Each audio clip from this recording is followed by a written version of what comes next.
claims that the right to live and the right to die can be seen as two faces of a single coin. Analysis of Aruna Ramachandra Shanbhag Vistarkisyortu, Union of India and others, 2011. In order to prevent abuse, the Aruna Shanbhag case permitted passive euthanasia in specific circumstances with the High Court's authorization. Passive euthanasia is the denial of medical care required to maintain life. It is an omission, whereas active euthanasia is the act of administering a fatal drug or effort to end an individual's life.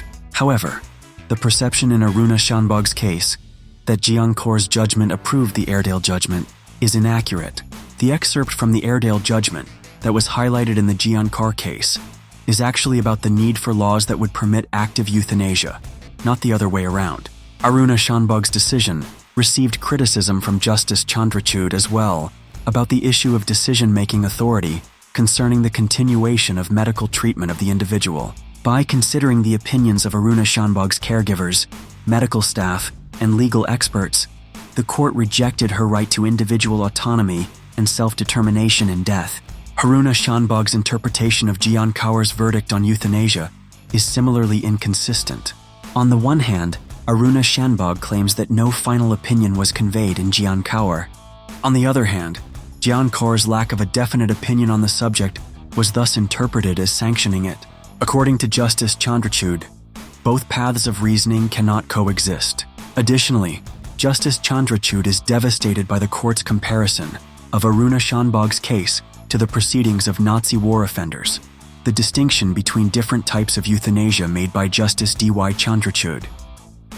In his analysis of the distinction between different types of euthanasia, Justice Chandrachud states, as the name suggests, involuntary euthanasia is the taking of life against the wishes of the individual being killed.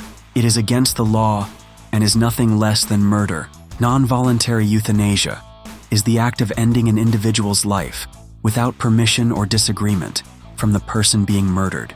Voluntary euthanasia is the act of ending a person's life at the desire of the individual being killed.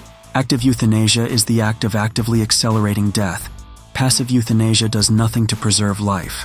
Justice Chandrachud offers a number of remarks about how law and bioethics interact. Moreover, passive euthanasia is a problem if withdrawing or withholding medical treatment could cause suffering and, ultimately, a torturous and protracted death. The goal of euthanasia, which is to end the pain, will be defeated in this situation. For example, Aruna Shanbhag would have died from suffocation if her medical care had been stopped. Is this the most dignified death that could ever occur?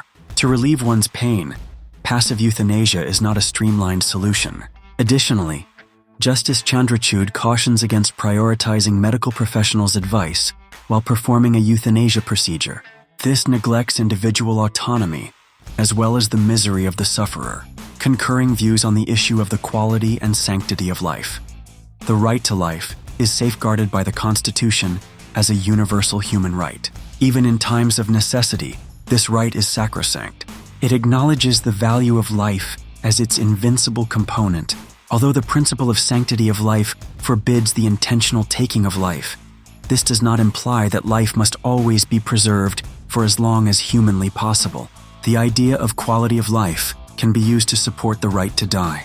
According to the Constitution, safeguarding the sanctity of life is intimately connected to upholding human dignity, which is jeopardized by physical impairment, illness, and suffering. According to Justice Chandrachud, Article 21 protects human dignity in death and makes it actionable against the state. Concurring views on the potential repercussions for medical practitioners. Justice Chandrachud came to the conclusion that a medical practitioner's recommendation to suspend or withhold medical assistance for a critically ill person is not made with the intention of causing death. He came to this conclusion after considering the different potentially unbearable circumstances that an individual would have to face if there was no reasonable cure, and the agonizing and ineffective procedures that an individual would have to undergo. As a result, the action does not qualify as culpable homicide or murder. Concurring view on advanced medical directives.